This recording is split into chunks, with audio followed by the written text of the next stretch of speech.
Hello everyone, welcome to my page. অনেক দিন পর একটা ব্লগ নিয়ে আসলাম। তো যাই হোক, আজকের উপলক্ষটা হচ্ছে বাবুকে নিয়ে। আর এই যে আমি আগের দিন রাতে কেকটাকে মেক করে রেখেছি, কারণ বাবুর আমার হাতের কেক খেতে অনেক পছন্দ করে। সে বাহিরের কেকের থেকে আমার হাতের কেকটা অনেক ভালো খায়। আর বাবুর হচ্ছে চকলেট কেকটা অনেক পছন্দ, যার কারণে আমি চকলেট কেকটা মেক করেছি। বাই দা ওয়ে, এখানে আমার কেক মেকিংয়ের কোনো ব্লগ ছিল না, যার কারণে আমি এখানে কেকের কোনো রেসিপি দিচ্ছি না। তো যাই হোক, এখানে আমার কেকটা মেক করা শেষ। আর এই যে দেখেন আমার কেকটা কত সফট হয়েছে, মাশাআল্লাহ।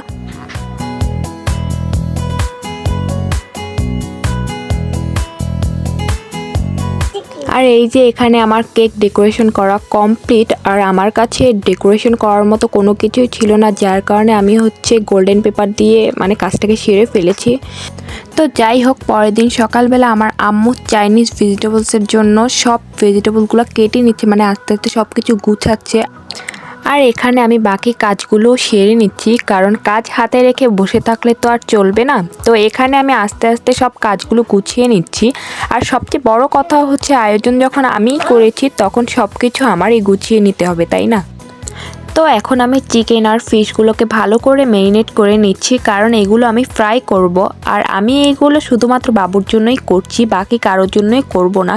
কারণ অনুষ্ঠানটা যখন আমাদের ছোট্ট পাখিটার জন্য, তখন তো তার জন্য অনেক কিছুই করতে হবে। আর আমি এটা নিয়ত করেই রেখেছিলাম, আমার পাখিটা যখন বড় হবে, ঠিক করে খেতে পারবে, তখন আমি তাকে এক থালায় সাজিয়ে গুছিয়ে অনেক খাবার খাওয়াবো। আর তার পাশাপাশি কিছু গরিব মানুষদেরও খাওয়াবো। তো আলহামদুলিল্লাহ, আমার এটা সাকসেস হয়েছে।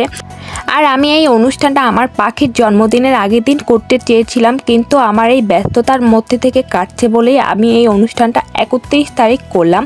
কারণ এই দিনটা যে সবসময় অনেক সেলিব্রেশন করে যে কাটাতে হবে এমন কোনো কথা নেই। তো আমি এই দিনটা ভাবলাম যে একটা ভালো কিছুর মধ্যে দিয়ে কাটিয়ে যাই, সমস্যা কি?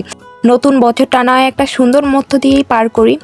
তো যাই হোক, এখানে আমার ভাইয়া অনেক মিষ্টি এনেছিল, অনেক ফল এনেছিল। তো আমি ভাবলাম যে এত কিছু যখন আছে, আমি এই অনুষ্ঠানটা নয় করেই ফেলি। আর এই যে আমাদের মহারাজা, সে সারা রাত সবাইকে সজাগ রাখে, সারা রাত সবাইকে জ্বালায়, আর সকাল ভোরে ঘুমায়।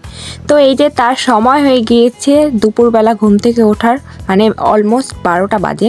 তো যাই হোক, এখানে আমার আম্মুর রান্নাবান্না শেষ। আমার আম্মু আজকে আমাকে অনেক হেল্প করেছে, আর আমিও আমার আম্মুকে অনেক হেল্প করেছি। আর এছাড়া আমার আম্মুই আজকে রান্নাবান্না করেছে, বাকি কাজগুলো সব আমি আয়োজন করেছি। এই যে চিকেন ফ্রাইগুলো, ফিশ ফ্রাইগুলো, আর বাকি যা সব আইটেম, বাবুর যে থালাগুলো যে গুছানো, এগুলো সব আয়োজনগুলোই আমি করেছি। আর টুকিটাকি যে রান্নাবান্না, এগুলোই আম্মু করেছে শুধুমাত্র। অনেক দিনের ইচ্ছা বা অনেক দিনের নিয়ত বললেই চলে যে আমি অনেক কিছু করব। আমি আমার পাখিটাকে অনেক কিছু বানিয়ে খাওয়াবো। এক থালা খাবার আমি আমার পাখির জন্য নিজ হাতে গুছাবো, নিজ হাতে আয়োজন করব। তো আমার যখন এই দিনটা যখন এসেই পড়েছে, তো আমি করব না তাহলে আর কে করবে?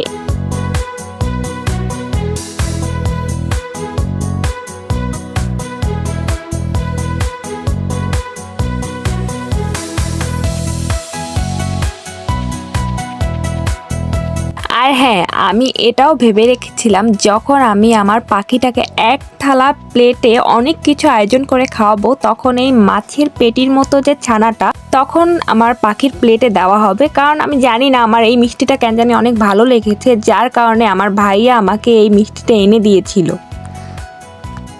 আর এই যে এখানে আমি নিজ হাতে আমার পাখির থালাটাকে সুন্দর করে গুছাচ্ছি। আর এখানে আমার পাশে যারা যারা দাঁড়িয়েছিল সবাই হা করে তাকিয়েছিল, বলতেছে কি সুন্দর থালাটা সাজিয়েছে, ও কি একা খেতে পারবে? আমি বলে হ্যাঁ, ও যতটুকু খেতে পারবে ও ততটুকুই খাবে।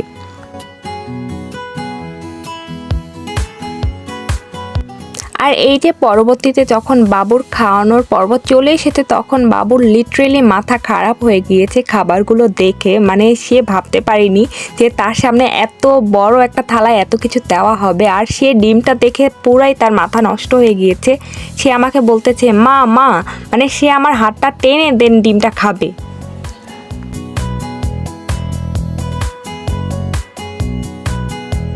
তো যাই হোক, আমার এই ভিডিওটা যদি তোমাদের ভালো লাগে, তাহলে তোমরা অবশ্যই করে একটা লাইক দিবা, ফলো দিবা, আর কমেন্ট করতে কিন্তু ভুলবা না। তো এই পর্যন্ত, আল্লাহ হাফেজ।